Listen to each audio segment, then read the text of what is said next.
वेद मंत्रों में पौराणिक में जो श का उच्चारण ख करते हैं, तो क्या वो सही है?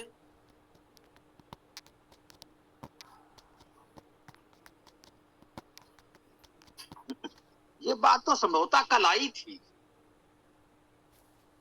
कल मैं स्वाभाविक झूठ है, नहीं वो पाया। जानकारी न होने से अशुद्ध उच्चारण करते हैं, उसका कोई अर्थ ही नहीं है। ठीक है ना।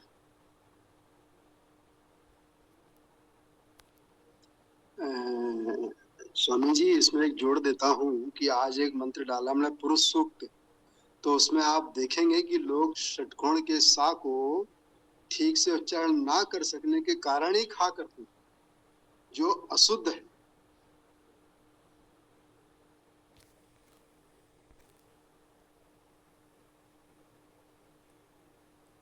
ये पुरुष सूक्त के मंत्र है, उसको वे पुरुष बोलते हैं हम लोग।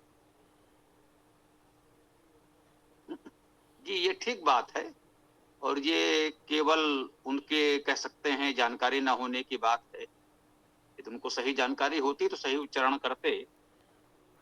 ये उनकी अपनी जानकारी का दोष है और कुछ नहीं है। तो हम लोग तो यथासंभव ठीक ही करें। तो बताएं, आज विशेष रूप से यकीन जी और दीपक जी, आप लोग बताएं कुछ और विषय यदि हो, आप बात करना चाहें तो हम उसको ले सकते हैं, अन्यथा जो मंत्र चल रहा है वो तो ले ही लेंगे।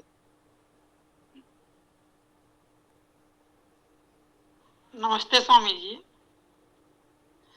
और एक वीडियो हम देख रहे थे, उसमें 3 चीज के बारे में बात कर रहा था। जैसे ईश्वर को हम लोग सर्वशक्तिमान भी कहते हैं, और सर्वज्ञ भी बोलते हैं, और सर्वव्यापक बोलते हैं। तो इनमें तीनों में से जो व्याख्यान आता है, उसमें कहता है सर्वशक्तिमान का मतलब होता है जो आप ईश्वर अपने काम का जो है उसमें सब कुछ कर सकता है, उसके लिए किसी की जरूरत नहीं है। और सर्वव्यापक है, उसमें वो कह रहा था कि सर्वव्यापक में तो पूरा विश्व कर ले लेते हैं, कुछ भी है जो वहां पे व्याप्त है, मतलब पूरा जो है हर जगह व्याप्त है। इसमें सर्व का मतलब पूरा ले लिया, लेकिन जब सर्वशक्तिमान का बात आता है तो उसमें फिर अपने ईश्वर अपने कर्मों के अलावा कुछ भी नहीं करता है। ऐसा बोल क्यों आता है? सर्वज में सर्ग का भी ऐसा ही चर्चा कर रहा था।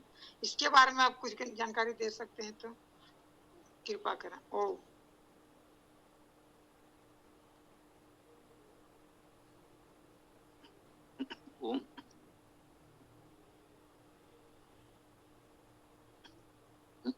ये ठीक प्रश्न है। बहुधा लोगों को इस विषय में भ्रम हो जाता है, ये हमें समझना चाहिए। सर्व का शाब्दिक अर्थ तो वही है सभी, विश्व का भी शाब्दिक अर्थ है सभी ना। विश्व और सर्व ये पर्याय हैं, एक ही अर्थ के हैं। तो सर्वज्ञ है, सब कुछ जानने वाला है। ठीक है, जो भी जानकारी है वो ईश्वर को तो है ही। ऐसा तो कुछ नहीं हो सकता है जिसे वो न जानता हो। ये बात बिल्कुल ठीक है। सर्वव्यापक की बात भी ठीक है कि जो भी संपूर्ण सृष्टि जितनी है, जितना कुछ हम सोच सकें उससे परे भी जो कुछ है, वह ईश्वर तो सब में व्याप्त है। ईशावास्यमिदं सर्वम, है ना। जो कुछ भी है सब ईश्वर से व्याप्त है, ये तो बिल्कुल ठीक बात है। अब रह गई बात सर्वशक्तिमान की। सर्वशक्तिमान को इसको इस प्रकार से समझें। ठीक बात है, ईश्वर वास्तव में सर्वशक्तिमान है, वो जो चाहे वो कर सकता है, ये बात तो बिल्कुल ठीक है, इसमें कोई सीमा नहीं है। ठीक है। यदि आप शाब्दिक अर्थ के रूप में देखें, ईश्वर की सामर्थ्य के विषय में बात करें, तो निश्चित रूप से ईश्वर सर्वशक्तिमान है। वो जो चाहे वो कर सकता है, सब कुछ कर सकता है, ये बात बिल्कुल ठीक है। अब जो वो कहता है कि जो उसका कार्य क्षेत्र है, ये जो एक सीमा मर्यादा बताने का प्रयास किया जाता है, वो इस बात का खंडन नहीं करता कि ईश्वर सर्वशक्तिमान है। ईश्वर सर्वशक्तिमान है, ये बात बिल्कुल ठीक है। वो जो चाहे कर सकता है, ये बात बिल्कुल ठीक है। परंतु इसकी सीमा कहां है? जैसे आप में ये सामर्थ्य है कि आप किसी की हत्या कर दें, आप में ये सामर्थ्य भी है कि आप आत्महत्या कर लें, लेकिन नहीं करेंगे, करना भी नहीं चाहिए। तो यदि आप में ये सामर्थ्य है कि अपने बूढ़े माता पिता की हत्या कर दें, लेकिन आप नहीं करेंगे, नहीं करना चाहिए, क्योंकि वो हमारी मर्यादा नहीं है, हमारा धर्म नहीं है, इसलिए हम वैसा नहीं करेंगे। सामर्थ्य तो है, शक्ति तो है आपके पास, लेकिन आप नहीं करेंगे। आपके पास शक्ति है, आप चाहें तो माता पिता को मार कर, काट कर, पका कर खा लें, ये शक्ति भी आपके पास है। माता पिता बहुत बूढ़े हो चुके हैं, वो तो आपका विरोध भी नहीं कर पाएंगे। आप चाहें तो उन्हें काट पीट कर, पका कर खा लें, लेकिन आप ऐसा करेंगे? नहीं करेंगे, क्योंकि वो हमारे धर्म, संस्कार, विचार, जो ये मर्यादा हमारी भी तो है कि क्या करना चाहिए, क्या नहीं करना चाहिए। तो ईश्वर कर तो सब कुछ सकता है, इसमें कोई संदेह नहीं है, वो सर्वशक्तिमान है, वो कुछ भी कर सकता है, लेकिन उसकी मर्यादा यही है, उसका कुछ गुण कर्म स्वभाव है, उसका भी एक अपना धर्म है, उसका उल्लंघन नहीं करेगा। जैसे ईश्वर कुछ भी कर सकता है, ये ठीक है, लेकिन जब हम कहते हैं ईश्वर न्यायकारी है, तो स्पष्ट है कि वो अन्याय नहीं कर सकता। ईश्वर में सामर्थ्य है, वो चाहे तो अन्याय भी कर सके, भाई वो करे तो आप क्या कर लेंगे? आज भी आप देखते हैं सांसारिक स्थितियों में जो समर्थ लोग हैं, शक्तिशाली हैं, शासन सत्ता है, राजा है, महाराजा हैं, सम्राट हैं, या आज के भी बड़े बड़े नेता आदि हैं, उनमें सामर्थ्य है अन्याय करने की, और आप देखते हैं वे करते भी हैं। लेकिन एक सच्चे न्यायाधीश से आप यही अपेक्षा करते हैं कि वो अन्याय नहीं करेगा। न्यायाधीश कभी ऐसे निर्णय दे देते हैं जो अटपटे लगते हैं। ये भी सुनने में आपको आया होगा कि सर्वोच्च न्यायालय ने अपना पुराना ही निर्णय पलट दिया। सर्वोच्च न्यायालय ने ही ठीक ऐसे ही मामले में एक निर्णय कुछ वर्ष पहले दिया था, अब सर्वोच्च न्यायालय ने ही उसके विपरीत निर्णय दे दिया। उस समय न्यायाधीश कोई और था, इस समय न्यायाधीश कोई और है, परंतु आसन वही है, सर्वोच्च न्यायालय वही है। व्यक्ति में परिवर्तन हो गया, उस पदासीन व्यक्ति में परिवर्तन हुआ, और निर्णय बिल्कुल विपरीत भी आ गया। आप कुछ नहीं कर सकते, क्योंकि भाई अब उसका निर्णय देने का अधिकार है, उसने दिया।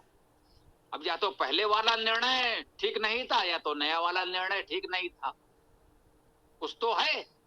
लेकिन परमेश्वर से हम ये अपेक्षा करते हैं कि वो न्यायकारी है, कभी भी अन्याय नहीं करेगा। इसलिए उसके सर्वशक्तिमान होते हुए उसकी ये सीमा आ गई कि ईश्वर शक्तिमान होते हुए भी अन्याय नहीं करेगा। ईश्वर एक है और एक ही रहेगा। ईश्वर अपने समान दूसरा ईश्वर नहीं बनाएगा।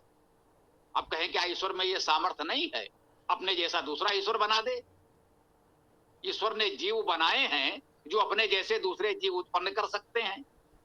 सूक्ष्म जीवों से लेकर बड़े जीवों तक ये सामर्थ्य ईश्वर ने दी है कि वो अपने जैसे दूसरे जीव उत्पन्न कर सकते हैं, लेकिन ईश्वर अपने जैसा दूसरा ईश्वर उत्पन्न नहीं कर सकता। क्या उसमें यह सामर्थ्य नहीं है? हम कहें नहीं, वो सर्वशक्तिमान है, लेकिन नहीं, वो ऐसा नहीं करेगा, ऐसा नहीं करना चाहता, ऐसा नहीं करना चाहिए। ईश्वर के समानांतर वैसा ही उतना ही शक्तिशाली दूसरा ईश्वर उत्पन्न नहीं हो सकता। अन्य सृष्टि जो भी है वो ईश्वर की तुलना में अत्यल्प शक्तिमान है। शक्तियां उसने दी हैं, हमको भी दी हैं, आपको भी दी हैं, अन्य की वो भी दी हैं, लेकिन उसने अपने विवेक से सबको सीमित शक्तियां दी हैं। ईश्वर के समान शक्तिमान, सर्वशक्तिमान कोई अन्य ईश्वर ने उत्पन्न नहीं किया है, और वो कर नहीं सकता, करेगा नहीं, ऐसा हम कहते हैं। इससे उसके सर्वशक्तिमान होने के भाव का निषेध नहीं होता, खंडन नहीं होता। इसी प्रकार से अन्य भी बहुत सी बातें हो सकती हैं कि जो कहिए कि सामर्थ्य होते हुए भी वो ऐसा करता नहीं है, नहीं करेगा। ये हमारा विश्वास है कि ईश्वर सामर्थ्य होते हुए भी धर्म का उल्लंघन नहीं करेगा, न्याय का उल्लंघन नहीं करेगा, अन्याय नहीं करेगा। ठीक है, तो उसको इस रूप में आप समझ सकते हैं। बहुत बहुत धन्यवाद। उसमें दो चीज का चर्चा कर रहा था, और जैसे कि वो सर्वशक्तिमान है तो अवतार क्यों नहीं ले सकता है, और यदि और क्या था, एक चीज और कुछ था, ठीक है ना चाची? बहुत बहुत धन्यवाद। जी जी, ठीक बात है। पौराणिकों द्वारा अवतार के संदर्भ में ही यह प्रश्न बहुधा उठाया जाता है कि जब आप मानते हो ईश्वर सर्वशक्तिमान है तो वह अवतार क्यों नहीं ले सकता। उसी पर हम लोगों का यह उत्तर है कि ईश्वर निश्चित रूप से सर्वशक्तिमान है, लेकिन उसको अवतार लेने की आवश्यकता क्या है? वो स्वयं को सीमित कैसे कर सकता है? जो अनंत है वो सीमित कैसे हो सकता है? जो सर्वव्यापक है वो किसी एक छोटे से काया में शरीर में सीमित कैसे हो सकता है? तो सर्वशक्तिमान होते हुए भी वो ऐसा नहीं कर सकता है।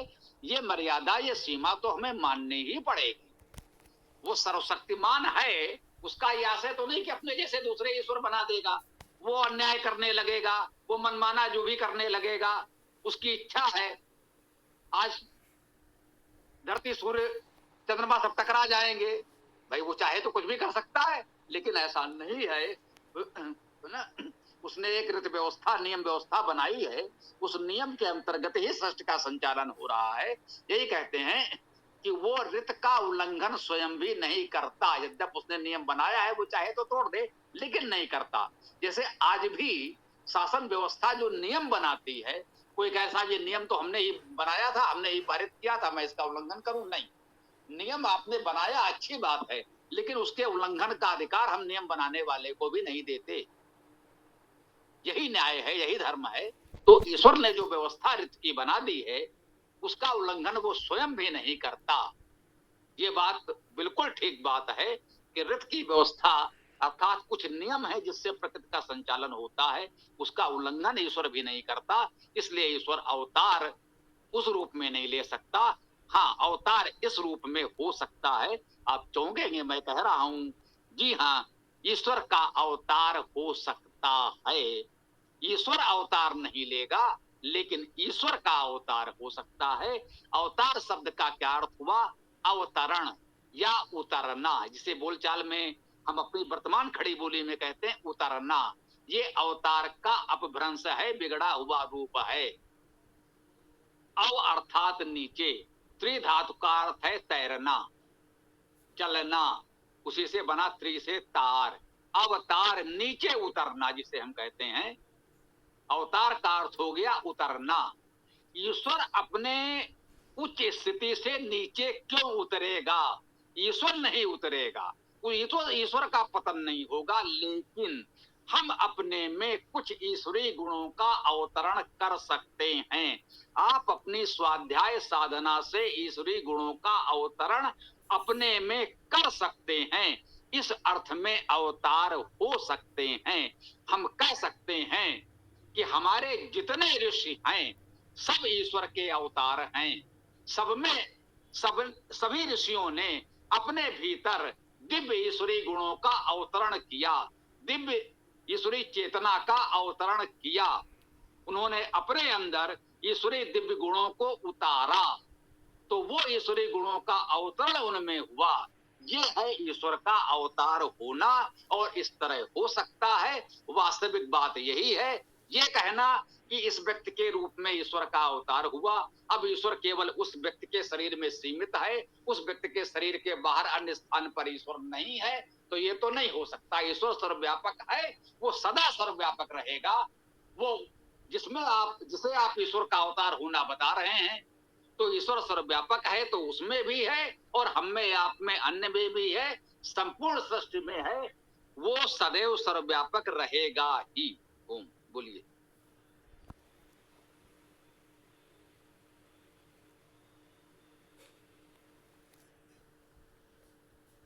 जी, मैं आर्य दीपक जी के प्रश्न के उत्तर में कुछ जोड़ना चाहूँगा कि अवतार का मतलब वो ऐसा लेते हैं पौराणिक लोग कि किसी ऊपर स्वर्ग लोक में कोई रहता है, वहाँ से उतर के नीचे आ जाएगा।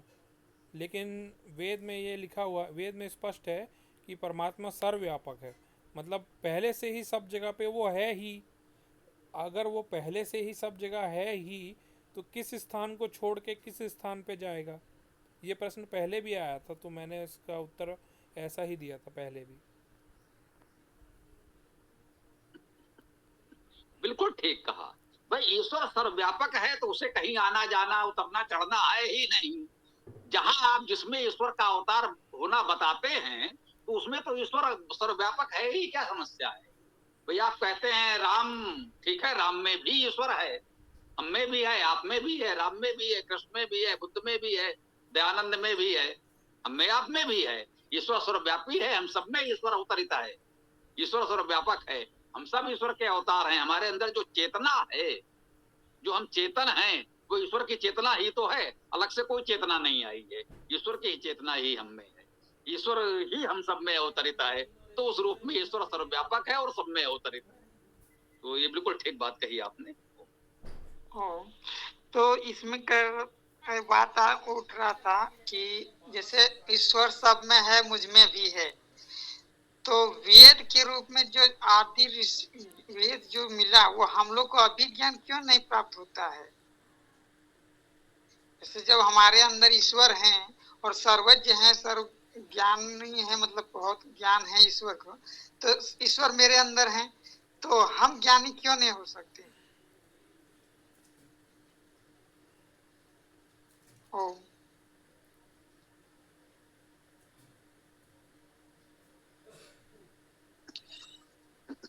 जी, ये बात भी आपने बिल्कुल ठीक कही। आपने कहा क्यों नहीं हो सकते, हम कहते हैं बिल्कुल हो सकते हैं, क्यों नहीं हो सकते, है ना? ये प्रश्न ही निरर्थक है कि हम नहीं हो सकते। बिल्कुल हो सकते हैं, हम भी हो सकते हैं, आप भी हो सकते हैं। भाई जिन ऋषियों की बात हम कर रहे हैं वे सभी ऋषि, उन्होंने विद्या को प्राप्त किया, विद्वान हुए, ईश्वरी चेतना हम सब में है। और जिसने जितनी साधना की, उस चेतना का सदुपयोग किया, विकास किया, वो हो गया। और जिसने नहीं किया, नहीं हुआ। जिसने जिस दिशा में उपयोग किया, कर लिया। वो चेतना, वो समर्थ आप में है। आप चाहें तो कर सकते हैं, जो न करे तो उसका वो रखा रह जाएगा। किसी किसी के पास धन रखा है, कोई उसका उपयोग करके कुछ वस्तु में ला सकता है, सदुपयोग कर सकता है, और नहीं उपयोग करेगा तो नहीं करेगा। कहते नहीं कि संसार में सब कुछ है, कोई उसका उपभोग करता है, कोई नहीं करता है। सबकी अपनी अपनी रुचि है, अपने अपने विचार हैं, अपनी अपनी दिशा है।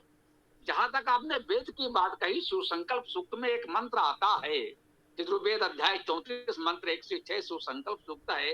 वो कहता है, यस्मिन ऋचा साम यजून से यस्मिन प्रतिष्ठिता रत्ना भाविवारा। जो आपका मन है, इसमें ऋचा साम यजून से प्रतिष्ठित है। स्पष्ट स्पष्ट शब्दों में कह रहा है, यस्मिन ऋचा साम यजून से यस्मिन प्रतिष्ठिता रत्ना भाविवारा।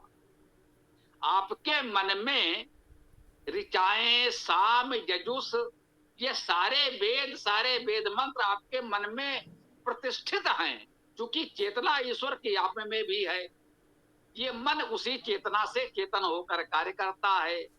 तो वो तो कह रहा है वेद की आपके मन में ये प्रतिष्ठित हैं। अब आप उसका उपयोग करें, अपने मन को संसार से हटाकर वेद में लगाएं, स्वाध्याय चिंतन करें, तो उस विद्या को विकसित कर सकते हैं। अब आप उसको ढककर रखे रहें तो क्या हो सकता है ना? तो इसको इस रूप में समझें, आप प्रयास करें तो संभव है।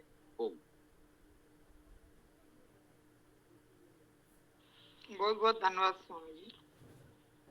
स्वामी जी, इसमें थोड़ा सा जोड़ना चाहता हूँ कि जो इनका प्रश्न है कि हम क्यों नहीं हो सकते, हम तो उत्पन्न ही उस सारे के साथ में हैं। जब ये तो गोस्वामी जी ने कह दिया ईश्वर अंश जीव अविनाशी, तो आप उस बात को पकड़ लीजिए। जब हम ईश्वर के अंश हैं तो इसका अर्थ सीधा सीधा ये है कि जो कुछ भी ईश्वर में है वो हम सभी आत्मस्वरूप जीवधारियों में भी है। अब बात ये आती कि वो हमारा प्रकट नहीं है, ईश्वर का चारों ओर प्रकट है। तो हमारा प्रकट इसलिए नहीं है कि वो सिप्तावस्था में है, उसके बाद जैसे जैसे हम बड़े होते जाते हैं, जागृत तो होता है, लेकिन हम संसार के कपट जाल के अंदर उलझ जाते हैं, तो फिर वह ढक जाता है। साधु संत सन्यासी या जो भी तपस्वी ऋषि लोग हैं, वे अपने जीवन को सुधार कर उसमें संशोधन करके दिनचर्या आहार विहार के साथ रहते हुए उसको पुनः जागृत करते हैं और वे प्रकांड विद्वान बन जाते हैं। और हम लोग जहाँ के तहाँ रहे चले आते हैं। तो ये हमारा ही तो दोष है, ईश्वर ने तो हमें सब कुछ दिया। अगर सुनाओ तो एक बहुत पुराना गीत भी मुझे इसमें याद आ गया, बहुत दिया देने वाले ने तुझको, आंचल ही न समाये तो क्या कीजिए। धन्यवाद। हाँ, मैं एक चीज़ और जोड़ना चाहूँगा। महर्षि दयानंद जी ने एक जगह लिखा है कि बुरे कर्म करने पर, पाप कर्म करने पर जो भय, शंका और लज्जा होती है, वो भय, शंका, लज्जा असल में ईश्वर की तरफ से ही होती है। ईश्वर अंदर से निरंतर प्रेरणा हमको कर रहा है कि ऐसा कर्म करो, सत्य भाषण करो, अहिंसा का पालन करो। तो ईश्वर हमारे साथ सदैव रहते हैं, हमेशा सदैव हमको उपदेश देते रहते हैं। लेकिन हम ही अगर उस बात को ना मानेंगे तो इसमें हमारी गलती है। जैसे सत्य बोलने की बात, हमेशा हमको वो सिखाते रहते हैं कि सदैव सत्य बोलो, लेकिन यदि हम ही उनकी बात नहीं मानते, आत्महनन करते हैं, तो इसमें हमारी गलती है। जी बिल्कुल ठीक कहा आपने। तो अन्य किसी साथी का कोई प्रश्न हो तो रख लीजिए, फिर आगे बढ़ते हैं, है ना। किसी का कोई प्रश्न हो सनातन धर्म से संबंधित तो आप बता सकते हैं, बोलिए।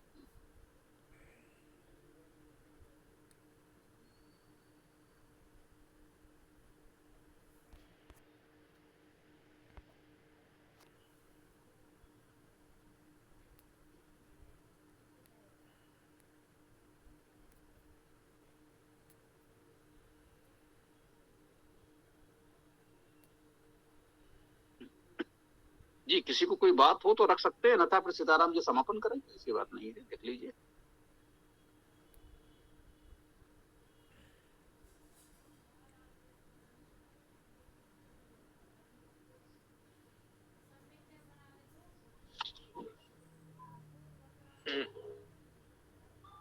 जी तो पाठ की ओर ही बढ़ते हैं।